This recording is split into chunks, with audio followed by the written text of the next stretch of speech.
Well, let's start with the fact that we know that this monument was designated as a national monument because it had significant fossil assets throughout. And this was the last remaining land in the Las Vegas Valley with that upper Las Vegas wash formation that hasn't been built over. So that was the whole point of the preservation, was that it was replete with fossils.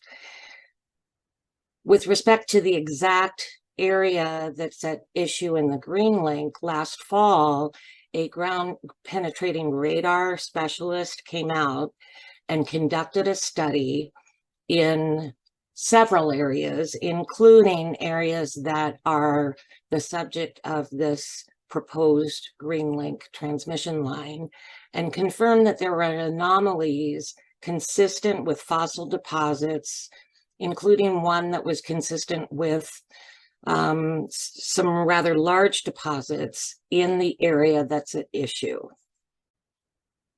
At present, we're pretty much being ignored. I know that Protectors has been reaching out to the proponent for a number of years to try and get specifics on this proposed project, with little to no response.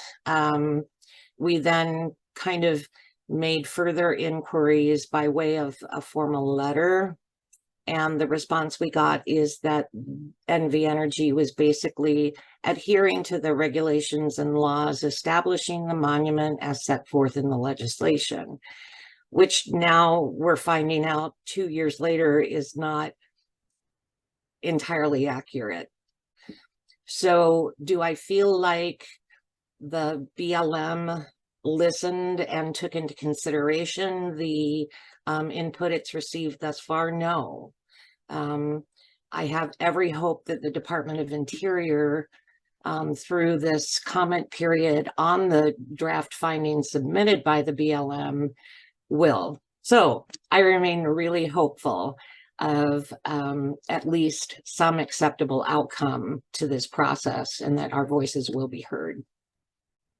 I don't want this administration to set a precedent of allowing this type of project to go forward, ignoring kind of the sanctity of our public lands and the whole reason that the monument was designated. It